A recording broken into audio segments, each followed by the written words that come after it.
Let me stress that the Turkish people firmly believe that what happened to the Armenians was not genocide. For 9 decades, they've denied this ever happened. It's such an anachronism, it's shocking. We have no reluctance to recognize genocide in Darfur. We have no reluctance to talk about the Cambodian genocide or the Rwandan genocide or the Holocaust. Why is it only this genocide? It is incredible that Orphan Pamuk now faces 3 years in prison for what? For daring to even say that this should be discussed in Turkey today. They are in denial. They're covering their tracks. They mocked the dead.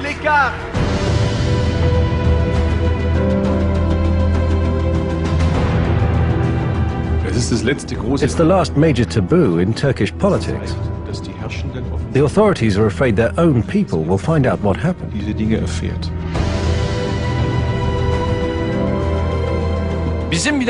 Our society, our culture, we do not commit genocide. We will never accept an accusation like that. But for those of you who aren't aware, there was a genocide that did take place against the Armenian people. Overseas tonight, a critical American ally is up in arms, quite literally, about something that happened yesterday on Capitol Hill. I see a hypocrisy in not recognizing the Armenian genocide simply because there is, quote-unquote, an ally who doesn't want us to do so. Now, the White House is warning that Turkey's reaction to what happened in Congress could further destabilize Iraq.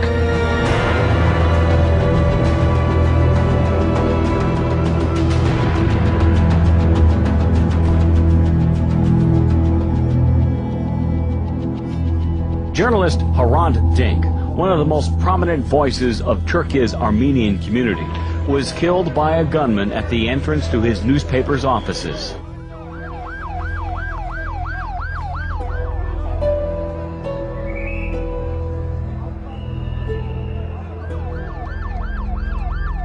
On January the 19th, 2007, Hrant Dink, a Turkish Armenian journalist, was gunned down in broad daylight on the streets of Istanbul. His killer, a 17-year-old Turk. The reason? According to the gunman, Hrant Dink had insulted the honor of the Turkish people. To this day, no sentence has ever been passed. In the past few years, cracks had begun to appear in the wall of silence. Pandora's box had been opened in Turkey. Hrant Dink stood up and said, yes, this was genocide. For over 95 years, Turkey has denied that any genocide ever took place. Even today, just to mention it is an offense, for which Dink and many others had been prosecuted many times. But all he wanted was for the Turkish people to face up to their past, to the genocide of over 1 million Armenians, yet a crime which most ordinary Turks know little about. He would say, don't think that they know and they're denying the facts. They're denying something they don't know. So it was about telling what happened. He would say, I don't just want those responsible to say that they admitted, but I want the entire population to know that who did it. And I want to know that it will not happen again. Although since Dink's murder, more and more people are starting to question it, the official version of Turkish history is simple. There was no genocide. Even today, it is widely accepted as the truth. Hrant Dink had been fighting a century of official denial. When you say genocide, that's the greatest accusation you could make against a nation. We, the Turkish people, will never accept this. From our point of view, our past is as clean as can be. No one should think we are capable of something like that. An opinion shared by many Turks throughout Europe.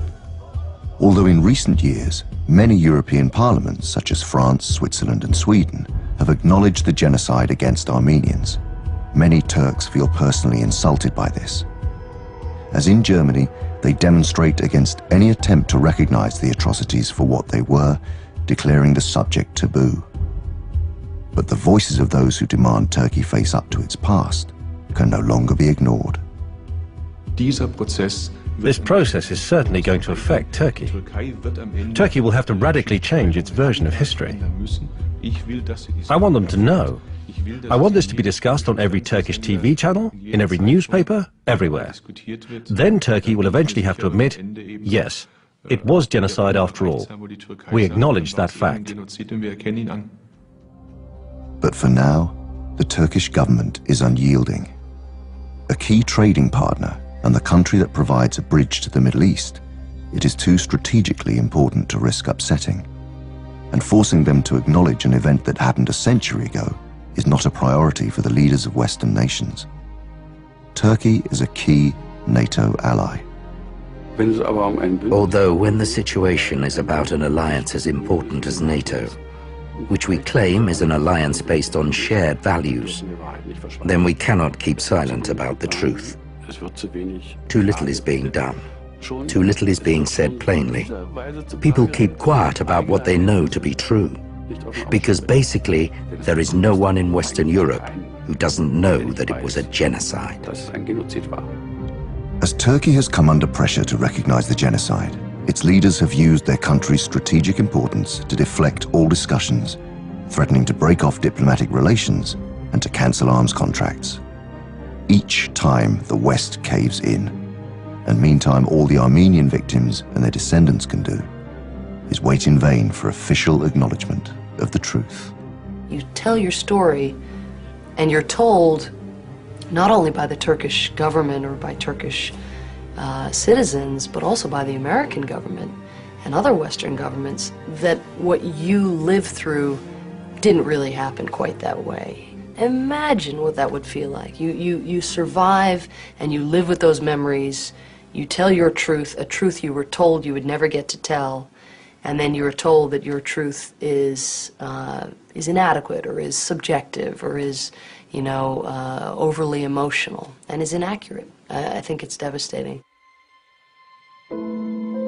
Each year, on the 24th of April, hundreds of thousands of Armenians from all over the world make a pilgrimage to Yerevan, the capital of Armenia.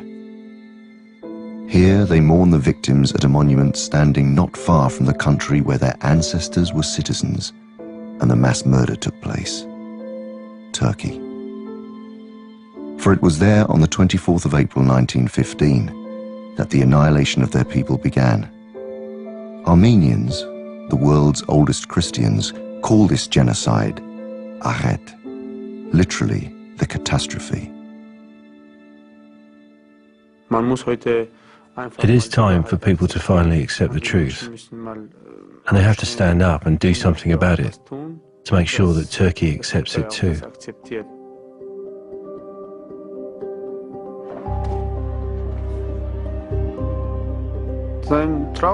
It's a sad feeling. It feels as if someone in your own family died. All those memories, the photos you see of people hung, the women, the children. The genocide must finally be acknowledged.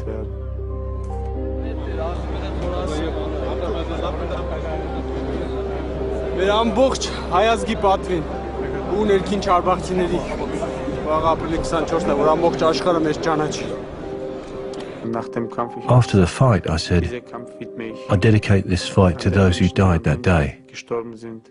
That day was the 24th of April, and I dedicated my fight to them.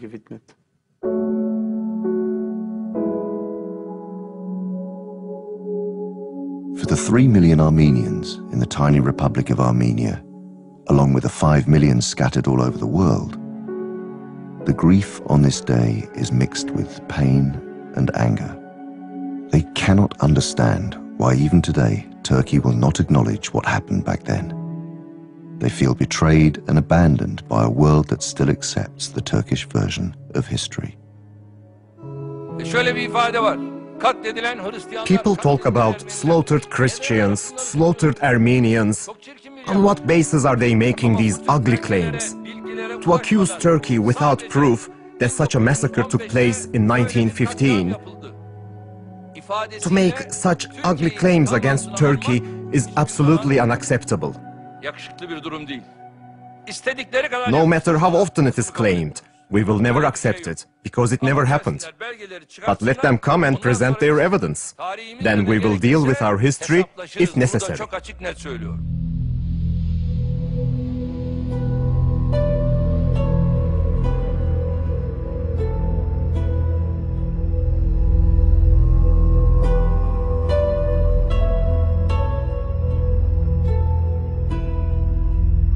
Deep within the archives of the Ministry for Foreign Affairs in Berlin lie stored thousands of reports, letters and notes. Once classified papers, written and compiled by Turkey's ally during the First World War, the German Empire. Withheld for decades to protect Turkey, these documents leave no doubt about what really happened. There are reports from American and German diplomats, eyewitness accounts by Swiss, Danish and Swedish doctors, missionaries, teachers, nurses and journalists who lived in Turkey at the beginning of the last century and recorded what they saw. Notes on paper long since yellowed with age, their authors dead for decades. Now, 95 years after the event, their testimony will be heard once more. Actors will lend their voices to those witnesses, for the first time letting them speak again.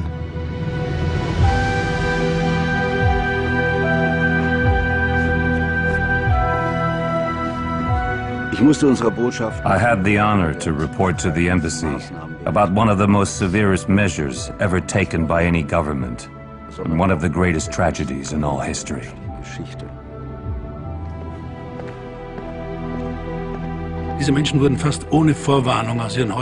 These people were torn from their homes almost without warning and started toward the desert.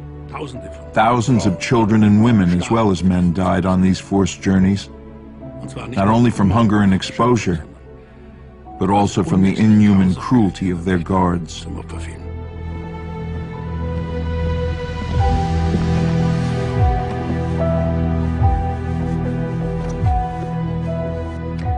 Can you understand what it means to see all that and not be able to do a thing and have to stay alive yourself? They died of starvation by the hundreds, succumbed to typhoid fever by the thousands. Homeless and orphan children wandered aimlessly everywhere. Long ignored, eyewitness accounts can also be found at diplomatic and military archives in America, France, Denmark, Sweden, and Armenia. Like the reports compiled in Berlin, they too describe the genocide of the Armenians down to the last detail as a road of horrors.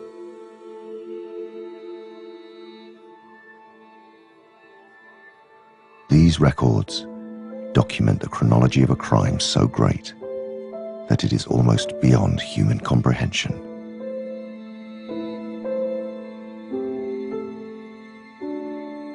It has been no secret that the plan was to destroy the Armenian race as a race. But the methods have been more cold-blooded and barbarous, if not more effective, than I'd first supposed.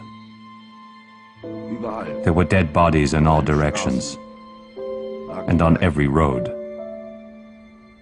The whole country was one vast charnel house, or, more correctly speaking, slaughterhouse. When one sees men and women 70 or even 80 years old, lame, blind, and sick, innocent women and children, and helpless babies sent away to be killed or die, and actually sees them dead or dying all around, it is impossible to conceive of any justification that can be urged for a measure so severe.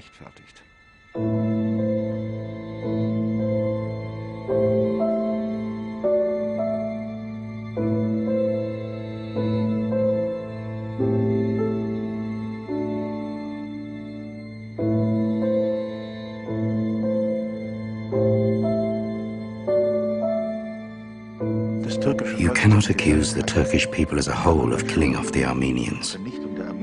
They didn't want these atrocities, knew little about them, tolerated them but seldom approved of them. The official reports from German consuls in Asia Minor bear witness to that. According to the reports, quite a number of Turkish officials in the provinces refused to carry out orders from their superiors in the capital. During the 16th century, Constantinople was the capital of the vast Muslim Ottoman Empire, which spanned several continents.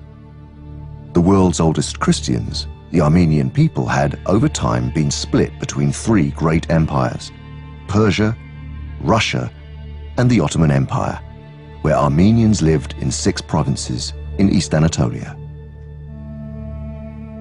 By the beginning of the 20th century, 2 million Armenians live in Turkey. In a Muslim society, Christians are permitted a degree of religious and cultural freedom, but they are also required to pay special taxes and are routinely discriminated against. Despite being granted limited autonomy, they do not have the same rights as Muslims and are treated as second-class citizens. The Armenians complain about their lowly status and in vain demand political and social equality. Although many are tradesmen, farmers, and craftsmen, in the towns, a prosperous Armenian middle class emerges.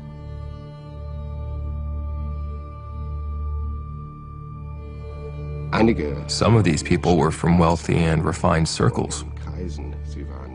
Some were accustomed to luxury and ease. There were clergymen, merchants, bankers, lawyers, mechanics, tailors, and men from every walk of life. But despite repeated promises of equality, over the years, tens of thousands of Armenians fell victim to pogroms, state-supported violence designed to keep them in their place. In 1895, 200,000 had been killed protesting against high taxes and demanding equal rights. Then, in 1908, revolution erupts in Turkey. Officers and liberals in exile, called Young Turks by Europeans, seize power, again promising freedom and equality for all minorities. In reality, they had a very different agenda. With the success of the Young Turks in 1908, a new idea came to the predatory minority that ruled and robbed Turkey. It was Turkey for the Turks. It was not the result of religious fanaticism, although it brought into play the fanatical passions of the masses. But on the part of the government, it was largely for the spoils and the power. The new party calls itself the Committee of Union and Progress. The old Sultan is overthrown and his brother installed as the head of what is now a constitutional monarchy. The Young Turks plan the creation of a new racially pure empire, claiming they want to free the Muslim world from the dominance of the infidel. The once mighty Ottoman Empire is severely weakened by the loss of Christian territories in the Balkan War of 1912, a humiliation they also blame on Christians living in their own country. Power lies with a triumvirate of 3 high-ranking officials called Pasha in Turkish. Enver Pasha as War Minister, Jamal Pasha as Minister of the Navy, and last but not least, the all-powerful Minister of the Interior, later to become head of government, Talat Pasha. He came from a very humble background. He began as a postman and mail courier on the route to Adrianople. Then he worked as a telegraph assistant and in other departments at the post office. That's not a stigma. Quite the opposite. He had astonishing energy and intelligence. But even so, his great intellectual capabilities didn't stop him from harboring the most narrow-minded, chauvinistic delusions. It was as if he was poisoned with a kind of racist fanaticism.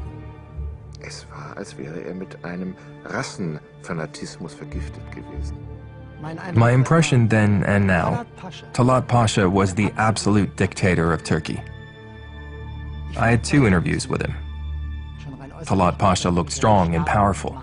He was like a great American political boss, Only if he would have been an American boss, he would be the king of bosses. He was a born master executive. After seeing the leading men of the Central Powers, I should say that Talat Pasha was the strongest man between Berlin and hell. 1914 and the First World War. The Russians advance from the east. To the west, England starts an offensive on the Dardanelles Strait. Turkey feels threatened by a Christian Europe. Except for the German Empire, Turkey now fights at its side.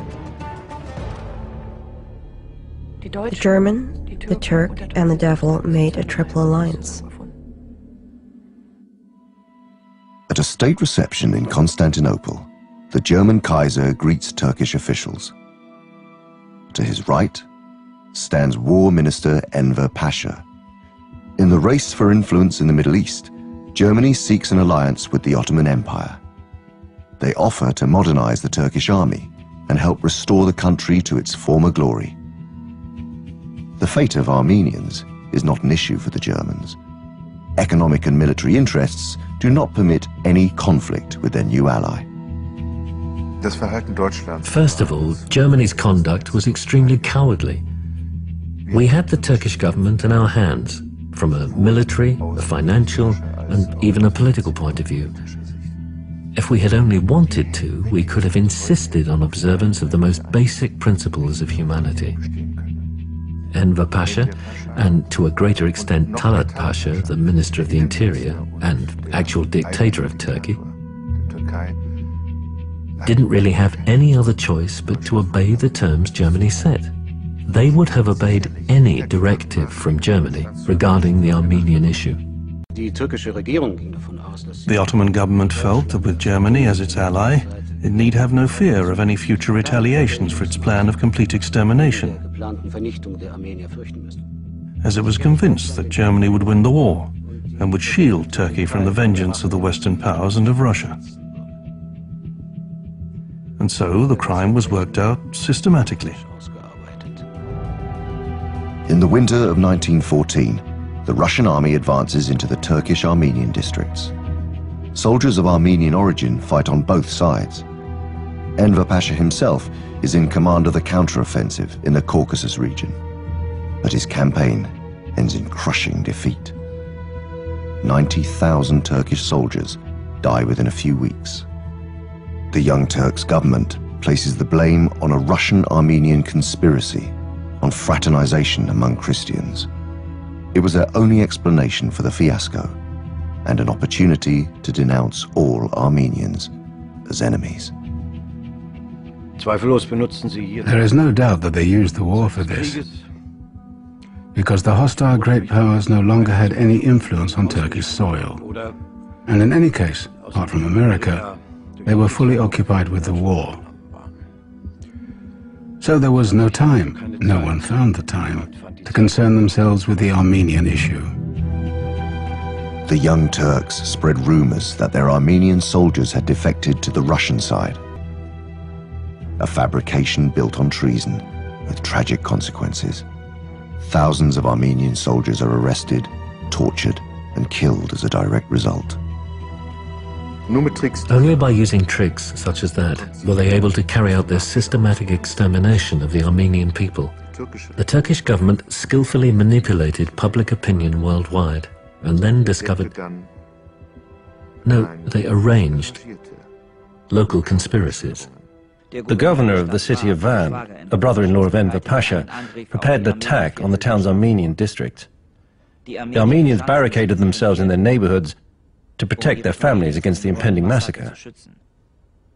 They had no connection with Russia whatsoever. For 4 weeks they held out against Turkish troops, who laid siege to them and fired upon them. Under cover of the turmoil of the fighting between Turkey and Russia, Turkish troops attacked the Armenian population in Van, supposedly to crush an uprising there.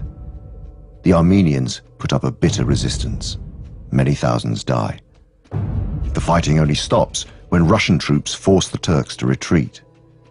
As the Russians march into Van, for the Turks, this is yet more proof of a Russian-Armenian conspiracy. It was used as a pretext to slaughter. For every guilty one, 10,000 innocent people. To assault women and children in the most brutal fashion. While Turkey's ally Germany deemed an objection to be inappropriate. It begins with expulsions, supposedly to secure the border with Russia. The authorities claim the Armenians would be settled in Syria, then a part of the Ottoman Empire. A lie. The first Armenian families are sent off on a march to certain death. But the Turkish government intended to get rid of all Armenians. Of course, they could hardly use the pretext of a wartime evacuation for the entire population. Those people lived hundreds of miles away from the Eastern Front and the Dardanelles. So a different reason had to be found. Suddenly and miraculously, the government discovered a universal conspiracy amongst Armenians throughout the empire. The authorities whip up passions amongst the Turks. They claim the only way to avoid military defeat is to eliminate the Armenian threat throughout the country. A new deportation act, carefully refraining from naming the Armenians explicitly, retrospectively justifies the measures taken so far and instructs the army to, as they claim, resettle the populations of any towns and villages suspected of committing acts of treason or espionage. Once Holy War was declared, we could all see where it would lead. They made inflammatory speeches stating, "Since we're at war with Christians, we need to wipe them out in this country first." Besides, the Turks expected the Russian troops would advance at least as far as Mush. But, as they put it, before that happens, we'll slaughter the Armenians first. The arrests in Constantinople began on the 24th and 25th of April. 850 people, Orthodox Christians, Protestants and Catholics, were deported. Among them were 10 bishops, 40 doctors and 10 lawyers, but also many middle or working class. There were very few Turks with whom you could speak frankly about the Armenian issue. Even otherwise quite sophisticated and cultured people would fly into a rage. They saw all Armenians as the same, tarred with the same brush, constantly repeating, "The Armenians must be wiped out, they're all traitors." And what did the Turkish government have to say about this? I quote, "The Ottoman government extends its benevolent protection to all honest and peace-loving Christians living in Turkey." I couldn't believe my eyes when I saw that statement. And I still can't find words to describe the utter hypocrisy of it. The Turkish government is responsible for everything that has happened. It's no use their denying it. They were the ones who deliberately drove the Armenians into this chaos.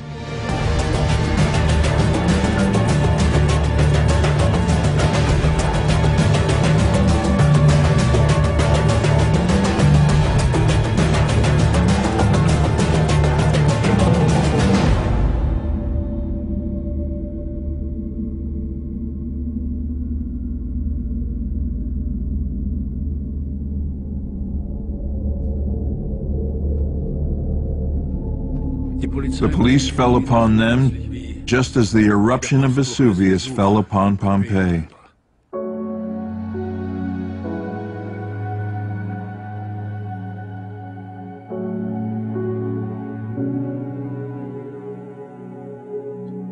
Women were taken from the wash tubs. Children were snatched out of bed. The bread was left half-baked in the oven. The family meal was abandoned, partly eaten.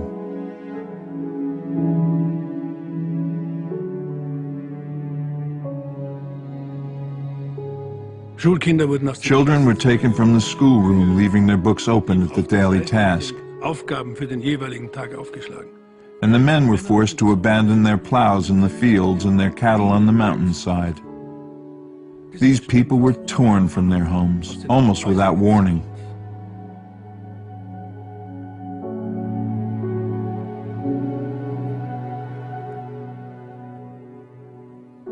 The Armenian men who were arrested were put in stocks.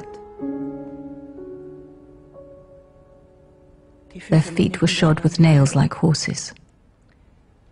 Beards, eyelashes, fingernails, and teeth were torn out. They were strung up by the feet.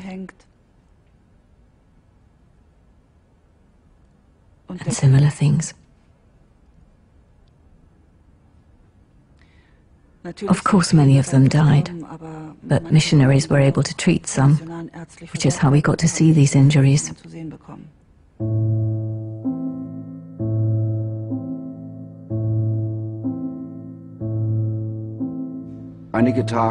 For several days, there were rumors of this, but it seemed incredible.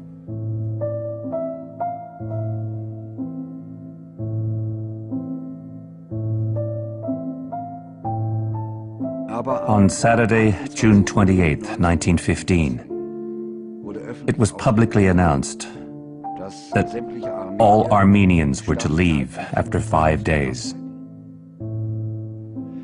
The full meaning of such an order can scarcely be imagined by those who are not familiar with the particular conditions of this isolated region. A massacre, however horrible the word may sound, would have been humane in comparison with it. In a massacre, many escape, but a wholesale deportation of this kind in this country meant a lingering and perhaps even more dreadful death for nearly everyone.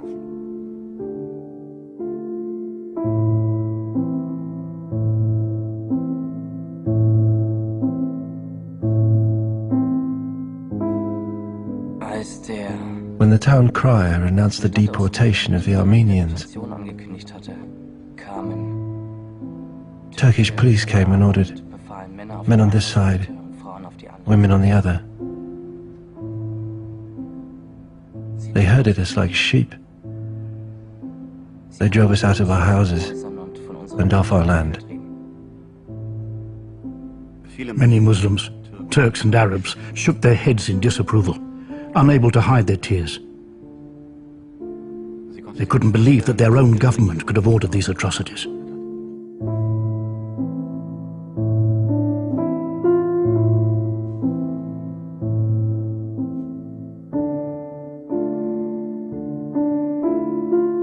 All the Armenian houses in Trebizond had been emptied and the people sent off.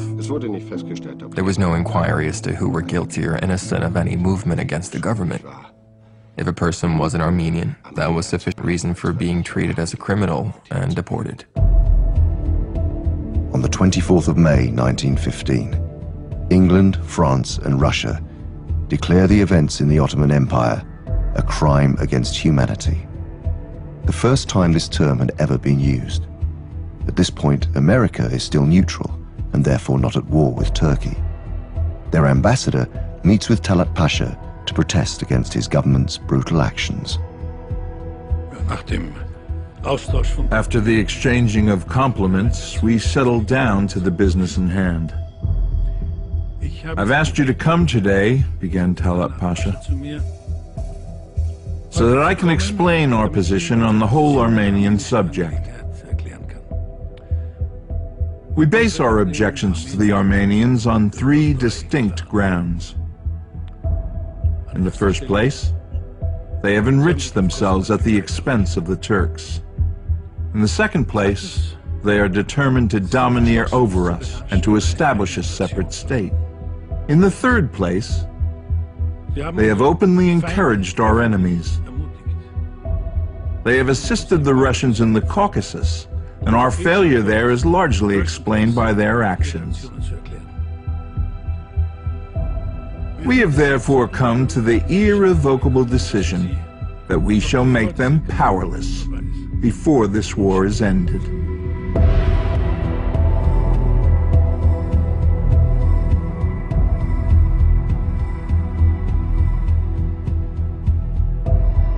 This was no less than the deportation of the entire Armenian population. Not only from this province, but I understood from all 6 provinces comprising Armenia. An undertaking greater probably than anything of the kind in all history.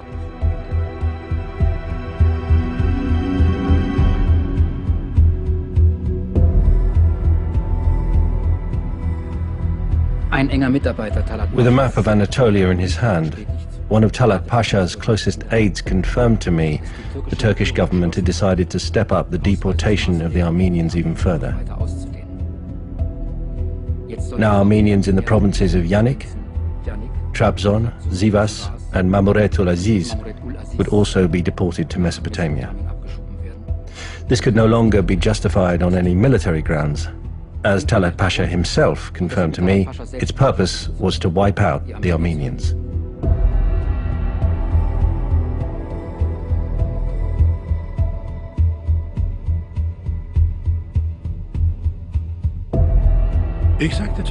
Suppose a few Armenians did betray you, I said to Talat Pasha. Is that a reason for destroying a whole race? Is that an excuse for making innocent women and children suffer? Those things are inevitable, he replied.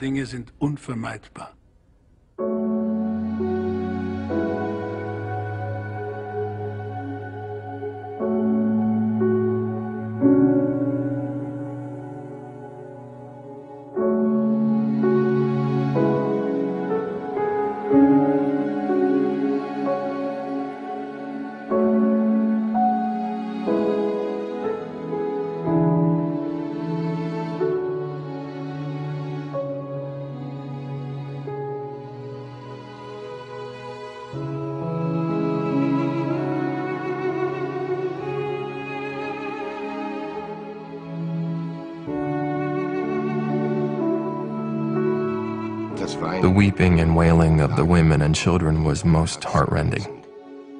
The German consul told me that he did not believe the Armenians would be permitted to return to Trebizond, even after the end of the war. It wasn't easy for the Young Turks, who decided to deport and exterminate the Armenians, to annihilate a people in the millions. The deportations went on for a whole year.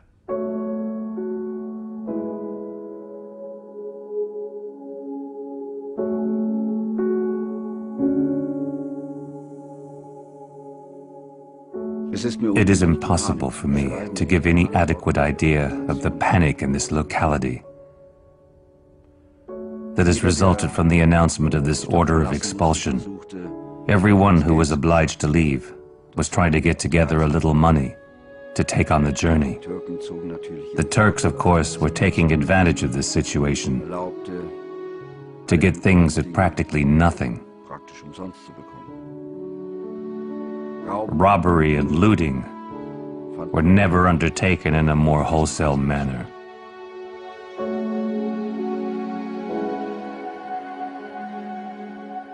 Turkish men and Turkish women were entering the houses of all the Armenians and taking things at almost any price.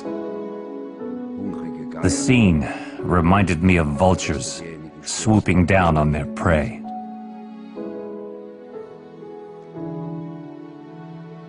All felt that they were going to certain death, and they certainly had good reason to feel that way.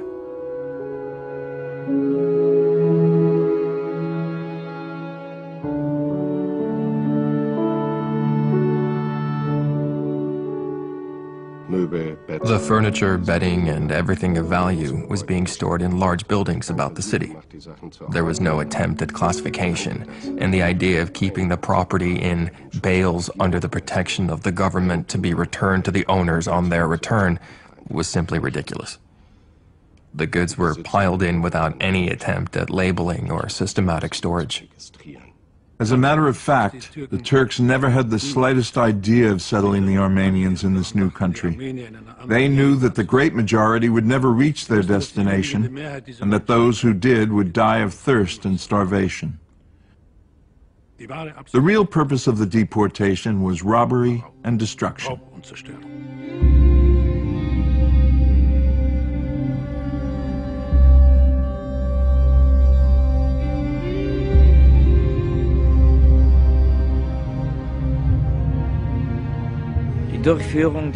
Constantinople ensured the destruction of the Armenians by ordering regional governors, mayors and local officials to annihilate them. Those civil servants who disobeyed were dismissed. Anyone else who expressed disapproval, officials, the military, the public, was terrorized. Not just one, but a number of officials are reported to have been executed because they weren't ruthless enough with the Armenians in their districts.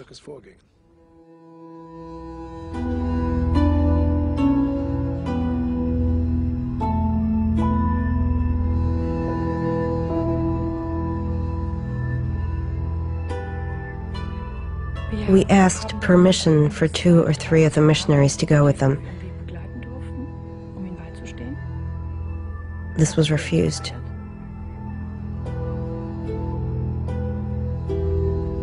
We were allowed to buy things from them, but not to store things. They were told they were to go to Urfa.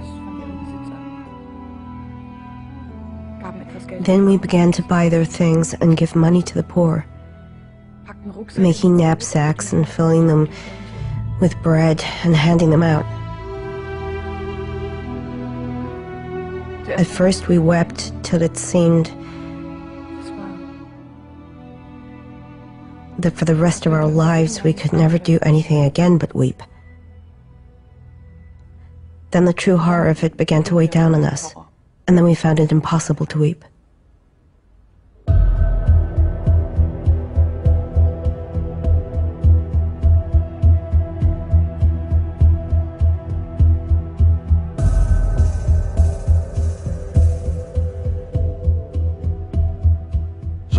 The crime that was committed here was so immense that even during the war, its echo was heard everywhere, except in Germany. Berlin knows perfectly well what has been going on, but neither Jamal Pasha, here on horseback, nor any other member of the government see any reason to justify their actions to their German ally. And Germany tacitly accepts their allies' crimes, all in the national interest. We Germans, soldiers and civilians alike, were outraged. It was incomprehensible. Instead of disassociating itself from the Turks through its silence, the German government has turned us into accomplices. It is with good reason that both our enemies and neutral nations have accused us of condoning these crimes by remaining silent. What the Turks did was actually our work. It was our officers, our guns, our money. Without our help, the puffed-up frog would have collapsed in a heap. We didn't need to be so gentle with them.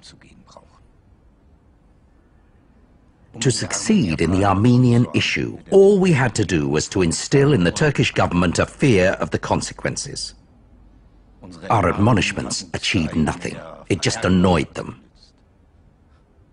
I warned at the time, if for military reasons we can't be firm with them, then we'll have no other option than to look on as our ally continues to massacre.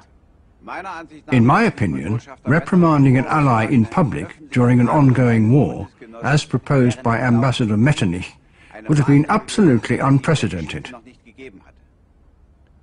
Our sole objective was to keep Turkey on our side until the end of the war, regardless of whether Armenians perish or not.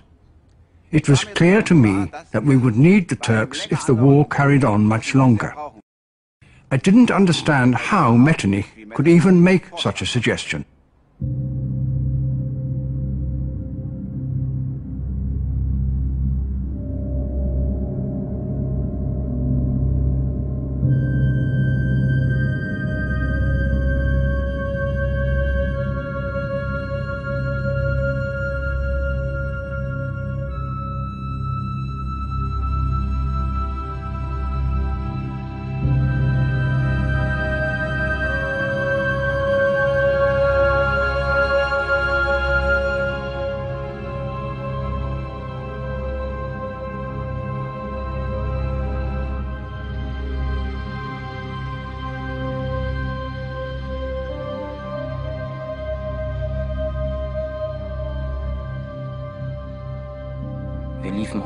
We walked for 110 days, almost without a break. The old and the sick, who could walk no more, were abandoned on the side of the road or killed by the police.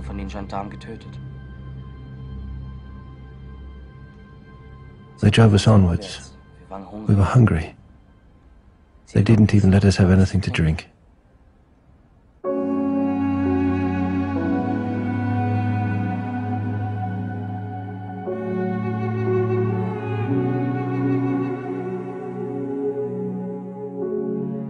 At first, the Armenians from eastern Anatolia are marched to the city of Urfa. Armenians from Constantinople and western Turkey are sent towards Aleppo. Then from these two cities they are forced to walk into the Syrian desert near Deir Zor, or out into the steppes of Mesopotamia. In reality, the alleged resettlement is a death march to nowhere. The state of the deported people defied description. They went out in droves and ate grass from the fields.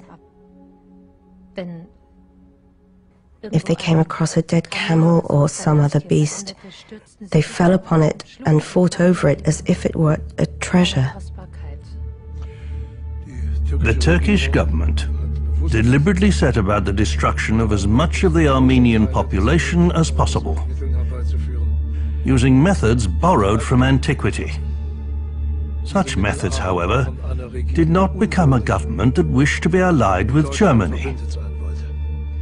The work was not just done by bands of Kurds, but has for the most part been that of the police who accompanied the people from here, or by companies of armed convicts who have been released from prison for the sole purpose of murdering the Armenian exiles.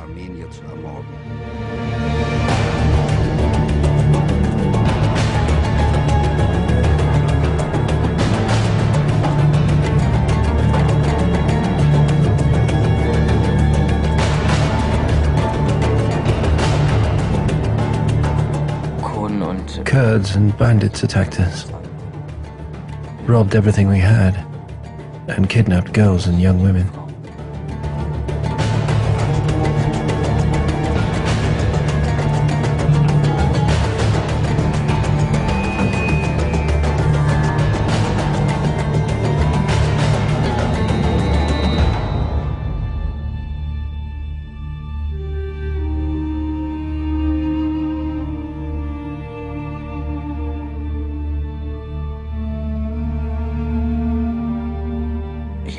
I remember that my mother-in-law was pregnant. They murdered her. They rammed a sword into her belly, pulled the baby out, and then began to laugh because it was a boy.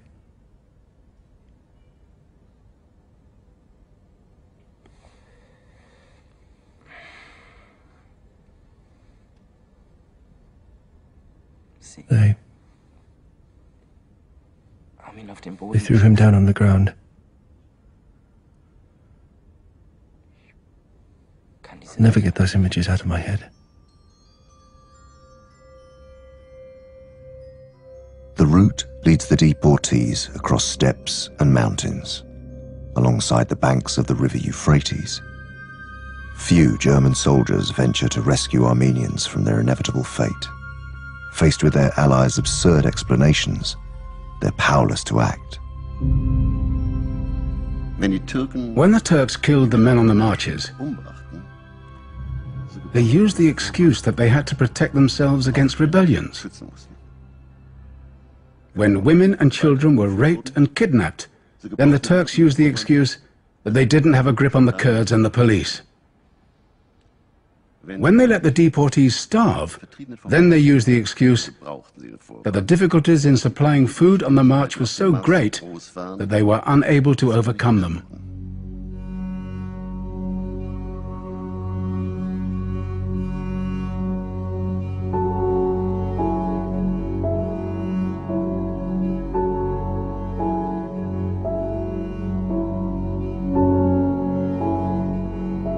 My mother and brother were very sick. We simply left them under a tree along the way. It didn't matter anymore. Sooner or later they would have died anyway. Then a different kind of chaos began. They took the young girls. Many of them fled and tried to hide. Eventually I just collapsed somewhere all alone. I saw many girls this had happened to, who then drowned themselves in the river Euphrates.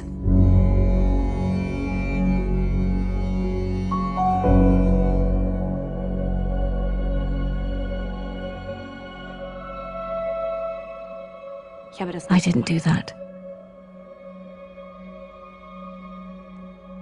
By then the sun was setting and I was still lying there on the ground. But I thought to myself, soon it will be night and then wolves will come and tear me apart. So I got back up on my feet again and marched on.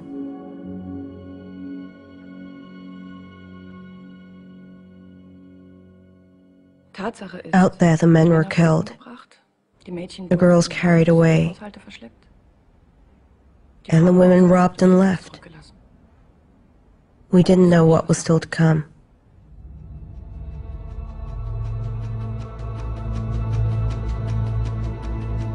The persecution of Armenians in the eastern provinces entered its final phase in July 1916. Nothing could deter the Turkish government from its program. Neither our own petitions, nor appeals from the American embassy and the papal delegate. Not even threats from the Triple Entente powers. And least of all, any consideration for public opinion in the West.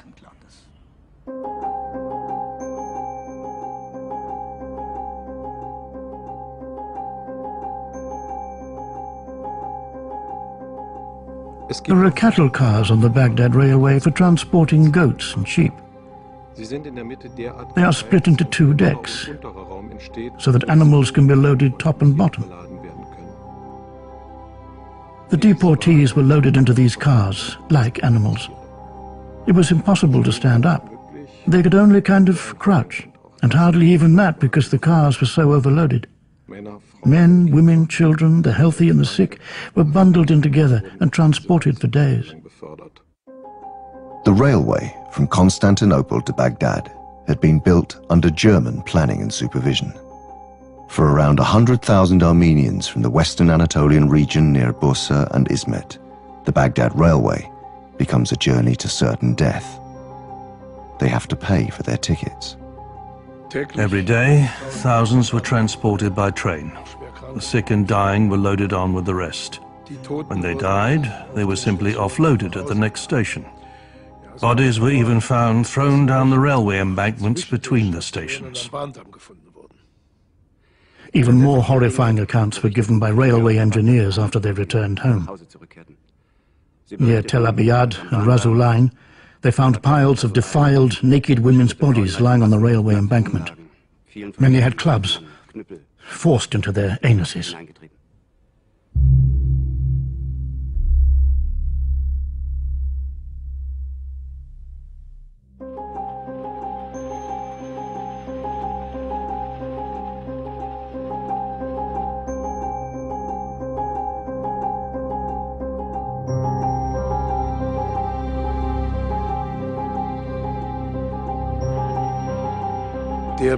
The director of operations for the Baghdad Railway, a native Swiss, told me he'd seen many things in his life, things that had hardened him. But he never imagined something like this was possible. You can see why Jamal Pasha had issued a strict ban on photographing the deportees. The ban made the photographing of Armenians as prohibited as taking unauthorized photographs in a battle zone. Nevertheless, some German soldiers did manage to capture the Armenians' plight on film and smuggled the photos out of the country. Their pictures are a precise record and shocking proof of the first systematic genocide of the 20th century. The worst thing was to see the horde of orphan children grow day by day. On the perimeter of a tent town, hollows had been dug in the ground for them, covered by old rags. They sat beneath them, head to head, boys and girls of all ages, neglected, like animals, starved, without food, without bread, huddled together, shivering in the cold of the night, and no one to offer them even the most meager help or comfort. The children's eyes stared out, eyes sunken from their suffering, a look of bitter reproach against the world on their faces.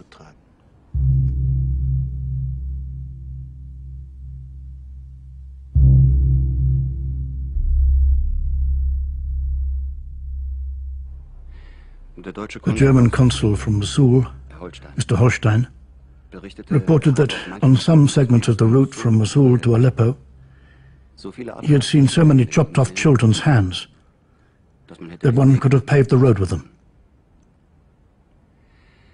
Numerous reports from the German consulates in Aleppo and Mosul document far worse examples than the few I offer here.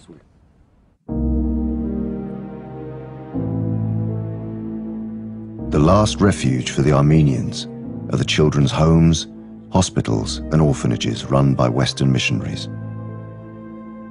Doctors and nurses battle to save at least the children. They soon realize that rescuing them is the only way for the Armenian race to survive.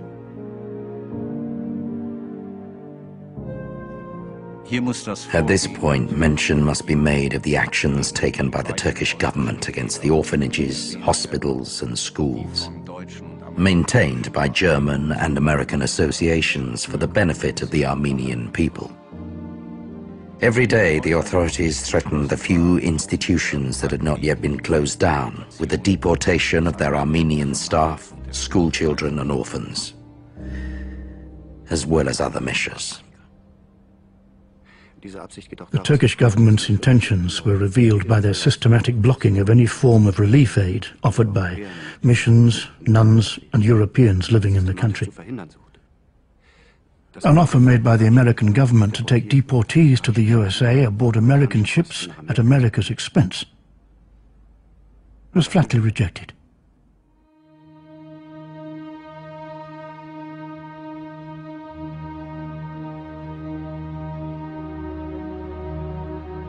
At that time, with just a brief, curt order, the Turkish government took nearly 1,000 children from my care.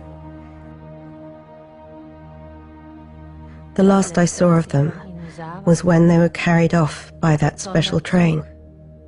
And with that,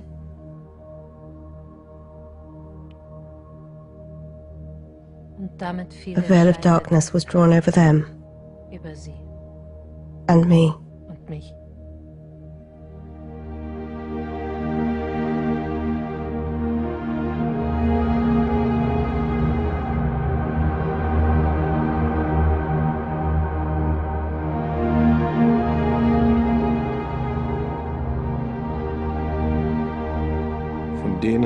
Of those who had lived in our home, almost all have been beaten or starved to death, or have disappeared. Only 6 survived, 3 finding their way back. As for the others, I have received very little news. Crippled Mariam Badja starved to death. Blind little Livon too. Khatun, also blind, is said to have been drowned in Lake Gulchik. Lake Gulchik is a mountain lake near Mezari in which thousands of Armenians were drowned.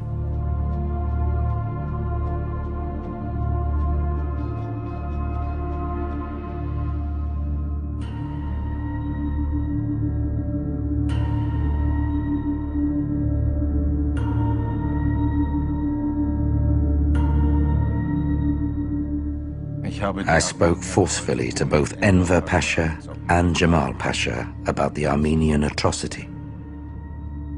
But citing wartime necessities, they said that insurgents must be punished.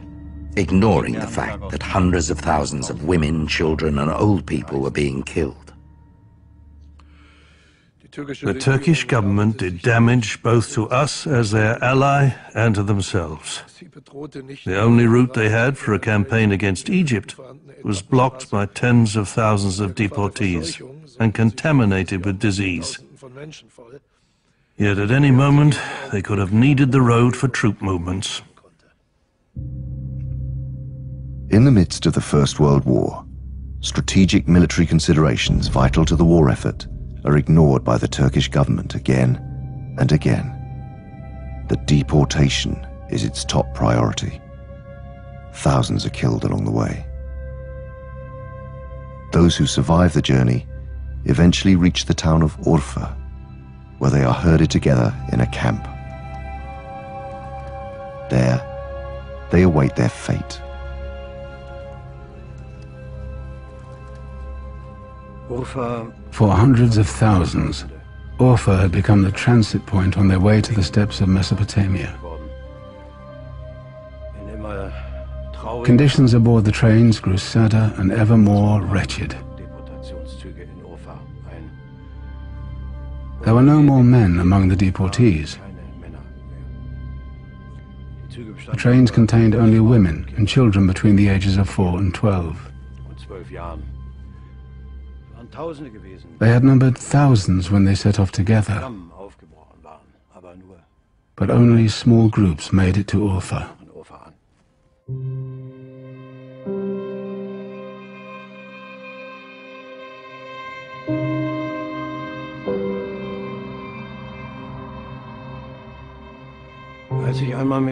Once when I appeared at the deportees' camp with bread, the women called out to me, "What is the use of bread? Why bring us bread? The only thing that awaits us is death. Bring us poison so that we can die here. Please don't let us be taken away. You know what awaits us when we reach the steppes." And the mothers with their babies. Their breasts had long since gone dry. No other food existed. Few mothers found the courage to drown their children in the river to release them from their suffering. Instead, they were laid in the yard, row upon row. There they cried for as long as they could. When the crying stopped, they gasped for air a few more times, until death released them.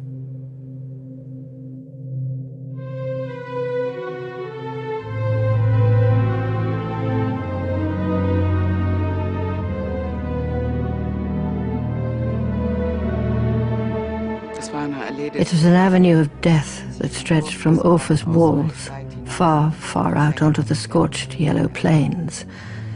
That avenue was well planted, but it wasn't shaded by lush green trees. Corpses lined the path, bodies in every stage of decomposition. Some had died right outside the city gates.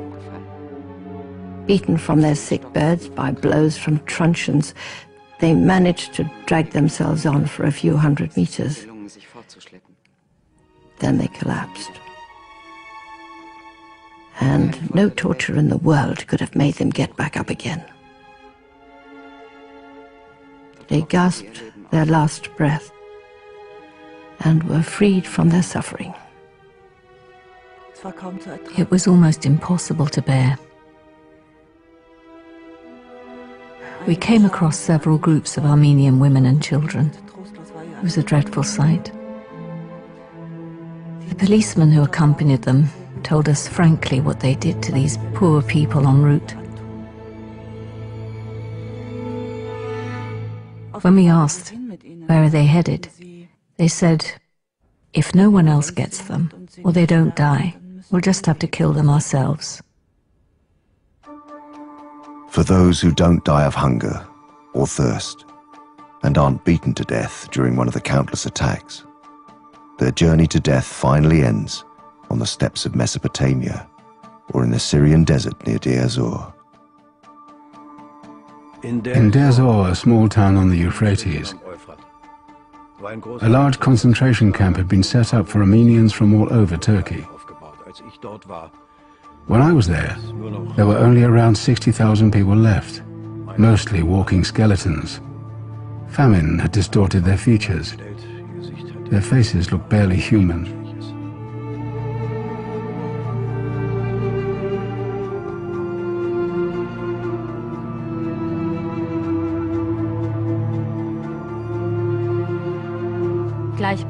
At the entrance to the camp I visited at that time, there was a pile of unburied bodies right next to people's tents. Everyone was suffering from severe diarrhea. The filth in and around the tents was beyond description.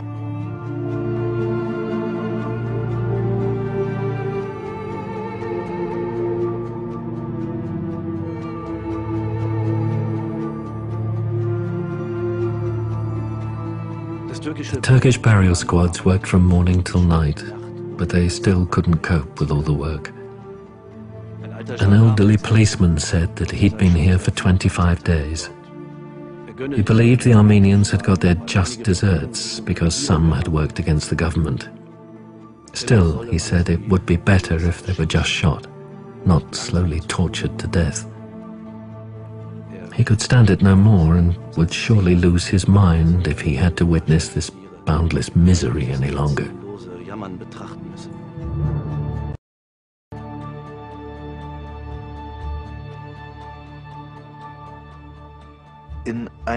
I once found a stack of human skeletons piled on top of each other in a gorge. White skulls still covered with hair, a pelvis, a child's rib, delicately curved like a clasp. At that moment I was overwhelmed by a dull despair that brought tears to my eyes. As if I would have to extinguish all hope, all the seeds of love that had ever bound me to life.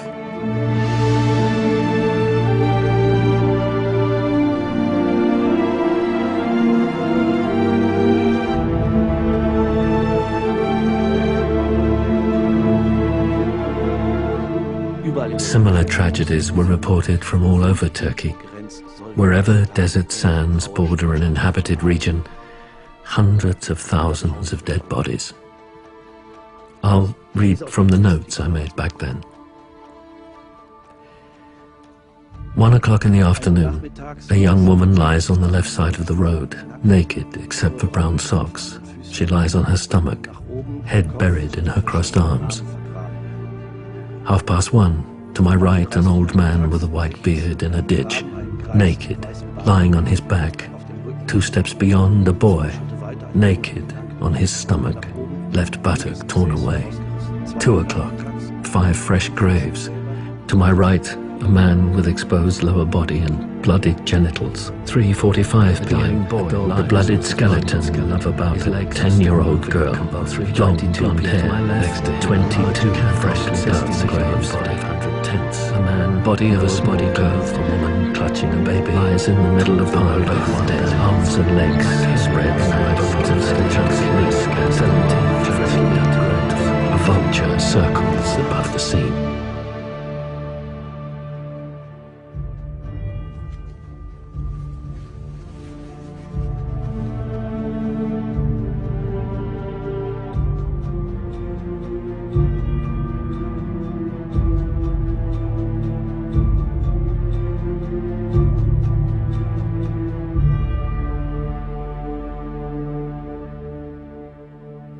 One day, Talat Pasha made what was perhaps the most astonishing request I had ever heard.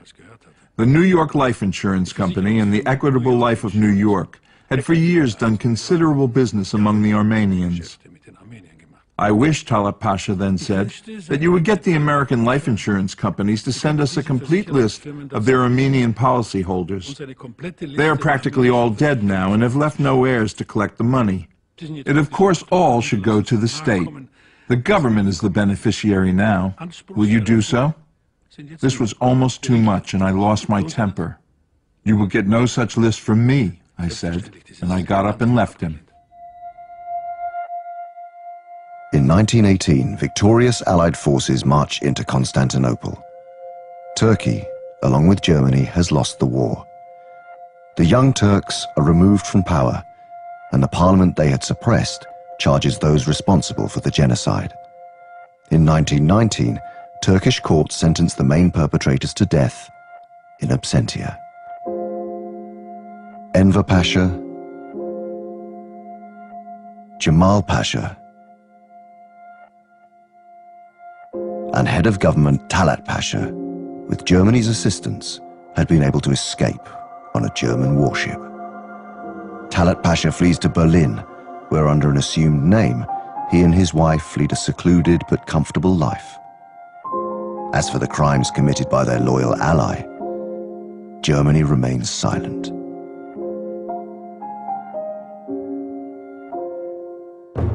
But on the 15th of March 1921, Talat Pasha is shot dead in the middle of Berlin. The assassin is caught at once. He states that, although he did kill a man, he is not a murderer. The assassination makes headlines around the world. But it would be decades before the perpetrator is revealed as a member of an Armenian group seeking revenge. The deed brought Germany's attention to the genocide for the first time. A single shot fired by the young assassin, Solomon Talerian. The pistol shot fired by Talerian, an unknown Armenian student, and the trial that followed once again drew the eyes of the world, and for the first time those of the German people too, to the bloodiest chapter of the war. The truth was out. The systematic annihilation of the Armenian people by the Young Turks. The trial takes place at the Tiergarten Municipal Court in Berlin. German diplomats are prohibited from testifying.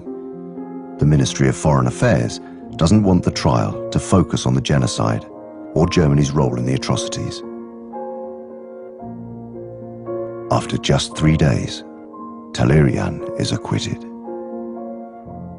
The impact of the events discussed during Talerian's trial was so devastating that despite the obviously violent killing, the jury found him not guilty. Despite all the efforts to keep this trial non-political, the verdict reverberated around the world and obtained historical significance. Without saying so directly, the jury had acknowledged that the destruction of an entire people could not go unpunished. As a young student in Poland, Raphael Lemkin had been following the trial. It would lead him to draw up the United Nations Convention on Genocide. Talerian had appointed himself as the executioner of the conscience of mankind. Yet can anybody appoint himself to carry out justice? At this moment, the murder perpetrated upon an innocent people held a greater significance for me. I still had no definitive answers, but the certain feeling that the world had to promulgate a law against this form of racially or religiously motivated murder. Sovereignty cannot be misunderstood as the right to kill millions of innocent human beings. It would take another 30 years before Lemkin's ideas become reality. But in 1920, at the peace conference in France, the Armenians are promised that those responsible for the genocide would face international condemnation. But 3 years later, Kemal Atatürk, the new head of the Turkish government, is once again seen as a key ally of the West. Strategic issues take precedence. Atatürk demands a high price for this new alliance. His opposition to any prosecutions or an independent Armenian state in Anatolia is conceded. In addition, he refuses to allow the surviving Armenians to return to their old homes. Attempts to get the new Turkish government to allow the refugees to return to their Anatolian homeland were futile. The Turks hid behind the pretext that the refugees' return constituted a danger to the Turkish army. The survivors of the genocide are a few women, but above all, children. They are kept either as house slaves or forced into harems. Defenseless, they are subjected to repeated abuse. Tirelessly, missionaries attempt to save those they could. It was enough to make you lose all hope. How were these remnants of the Armenian people supposed to cope? And the many, many fatherless children. They simply overwhelmed them. We were sick with worry for them.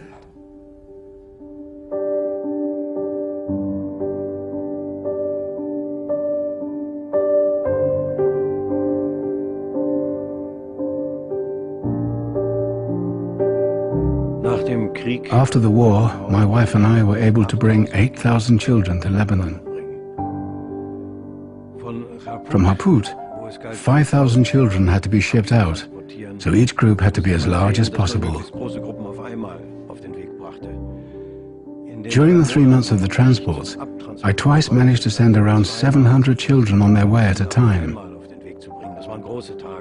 Those were great days. How the children's faces beamed as they set off on their journey. Surely the Israelites couldn't have been happier when they left Egypt. It is thanks to people like Jakob Künzler, here on the right, that up to 500,000 Armenians survived the Young Turks genocide.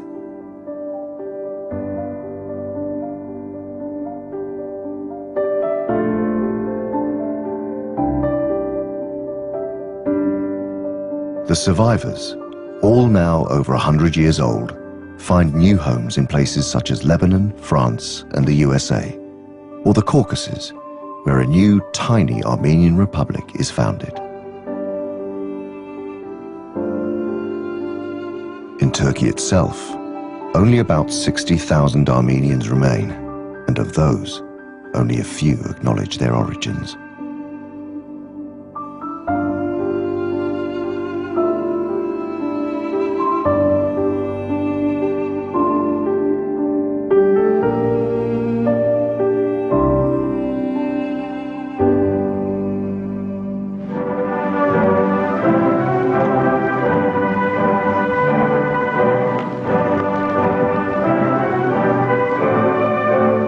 CBS Television, in cooperation with the United Nations.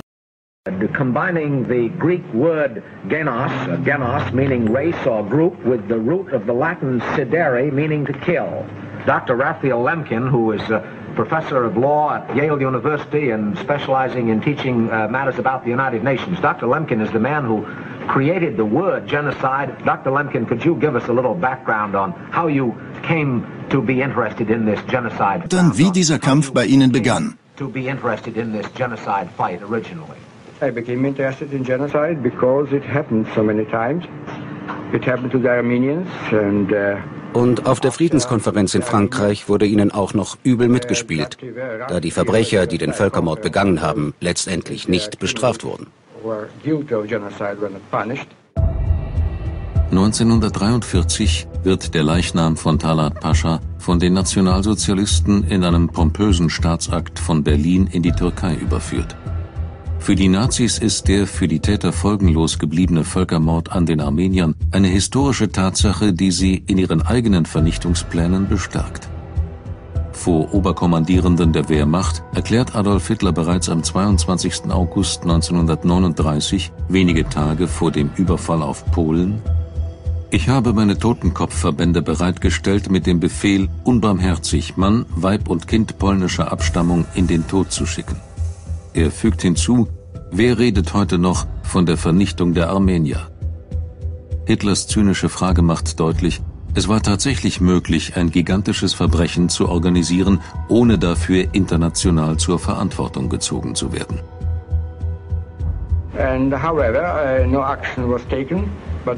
Und da keiner handelte, glaubte Hitler handeln zu dürfen. Und das bewog die Welt nun doch, endlich etwas zu tun. Ich sagte mir, ein solches Verbrechen sollte bestraft werden, und zwar nach internationalem Recht. Raphael Lemkin entwirft die Anti-Völkermord-Konvention der Vereinten Nationen, die 1948 von den meisten Mitgliedstaaten verabschiedet wird, 2 Jahre später auch von der Türkei. Die von den Türken angewandten Methoden wie Enteignungen, Selektionen, Deportationen, Todesmärsche und Todeslager wirkten nicht nur auf Lemkin wie eine Blaupause für den Holocaust und weitere Völkermorde. Diese Konvention soll so schnell wie möglich von allen Staaten unterzeichnet und von allen Parlamenten ratifiziert werden, um grundlegenden Menschenrechten völkerrechtlichen Schutz zu gewährleisten, zum Wohle des Fortschritts, des sozialen und internationalen Friedens. Die Leiden armenischer Männer, Frauen und Kinder, die in den Euphrat geworfen oder auf dem Weg nach der Zor massakriert wurden, haben den Weg zur Annahme der UN-Genozidkonvention vorbereitet.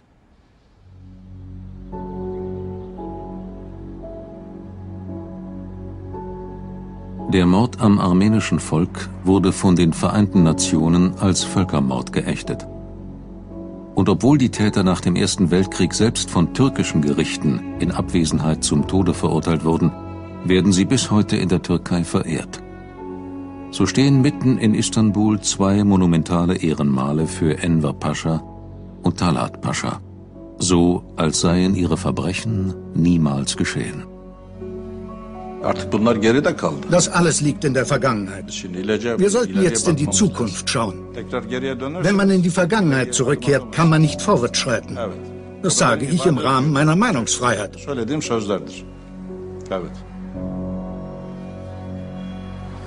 In Istanbul, Ankara und überall in der Türkei findet man Straßen mit den Namen der Täter. Talat Pascha Boulevard, Talat Pascha Platz, Enver Pascha Straße.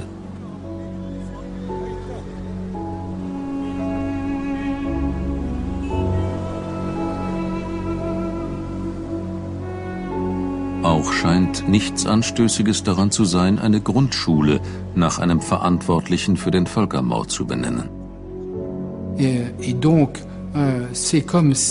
Das ist doch so, als wären die Nazi-Größen in Deutschland heute noch allgemein anerkannt. Denken Sie mal an die Reaktion eines jungen Juden, wenn es heute in Berlin noch eine Adolf-Eichmann-Straße gäbe.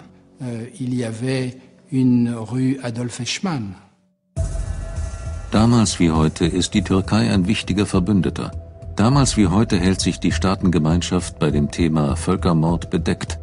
Auch wenn Länder wie Frankreich, Russland und Deutschland den Genozid inzwischen verurteilt haben. Bis heute hat kein Land die Türkei vor die Forderung gestellt, den Genozid öffentlich anzuerkennen oder gar Gerechtigkeit gegenüber den Armeniern in Form von Wiedergutmachung zu üben. Au premier rang de ces pays, il y a les États-Unis. Die USA steht an der Spitze dieser Länder. Bis 1917 war sie der Türkei gegenüber neutral, hatte im gesamten Land Diplomaten. Die USA verfügt also über zahlreiche Berichte ihrer Konsuln und Botschafter, die sogar veröffentlicht wurden. Sie haben entscheidende Beweise für den Beschluss und die Organisation der Deportation und Vernichtung der Armenier geliefert. Die USA kann somit noch weniger als viele andere Länder die Existenz dieses Genozids ignorieren. Wenn das mächtigste Land der Welt nicht wagt, offen über diesen Völkermord zu sprechen, warum sollte es die Türkei? Nach vielen gescheiterten Anläufen versucht der amerikanische Kongress im Jahr 2007 erneut, den Völkermord per Resolution anzuerkennen. Die Türkei droht daraufhin mit dem Abbruch diplomatischer Beziehungen, zieht ihren Botschafter aus Washington ab. Was soll plötzlich dieser ganze Wirbel um eine solche Resolution? Der Genozid ist eine Tatsache.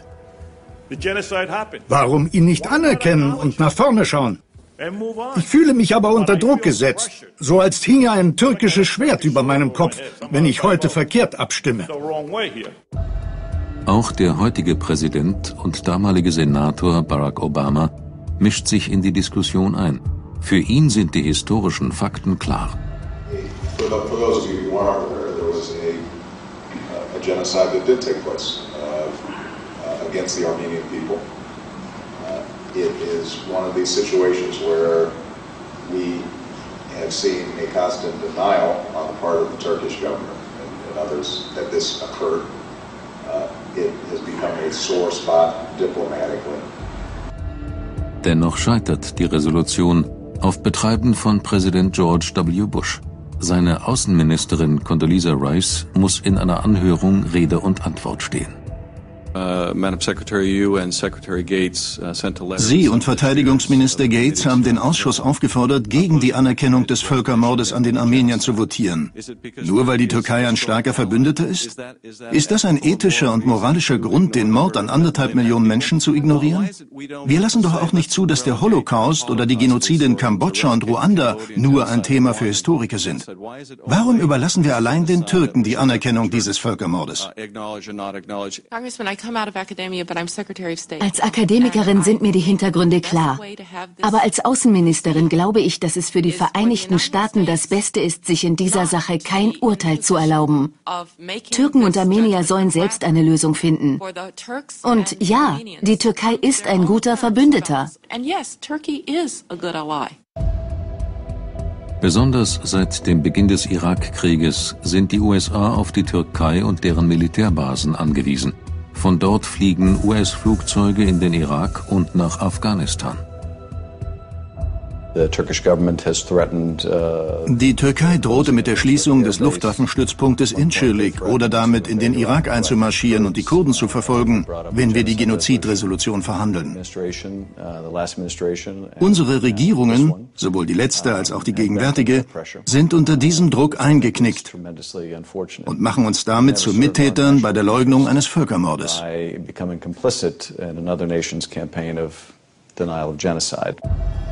Barack Obama im türkischen Parlament, nun als Präsident der USA.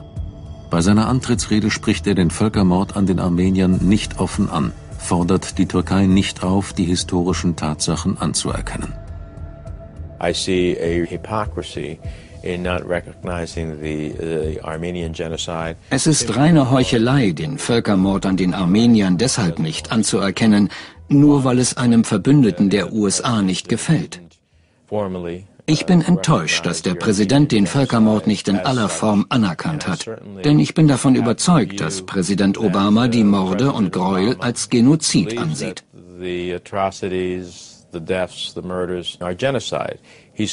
Das hat er als Senator getan, und ich kann mir kaum vorstellen, dass sich zwischen seiner Zeit als Senator bis zu seiner Präsidentschaft die historischen Fakten geändert haben.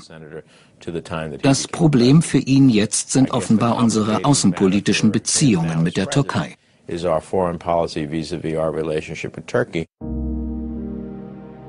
Die Diskussionen über die Vergangenheit nehmen in der Türkei allerdings immer mehr zu. Das Tabu wird brüchig. Die Regierung reagiert darauf mit der Forderung, dass Historiker erst einmal die Fakten untersuchen sollten. Ganz so, als müsste längst Geklärtes noch einmal überprüft werden. Und als Staatspräsident Gül das kleine Nachbarland Armenien 2008 zum ersten Mal besucht, spricht er nur über Grenzöffnungen und diplomatische Beziehungen. Doch der Völkermord ist für ihn kein Thema. Das ist jetzt alles schon so viele Generationen her. Aber bis heute ist es nicht abgeschlossen. Es gab nie eine Entschuldigung. Nie die einfache menschliche Feststellung, ja, es ist geschehen. Was können wir tun, um das Leid zu lindern?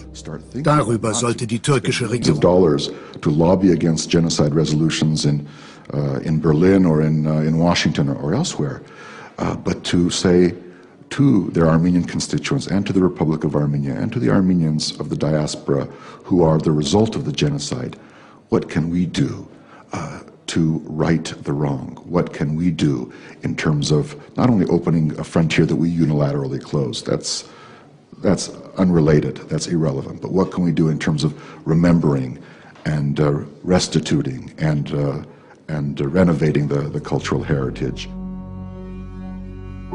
Hrant Dink, the murdered journalist, had tried, with little success, to start a long overdue debate.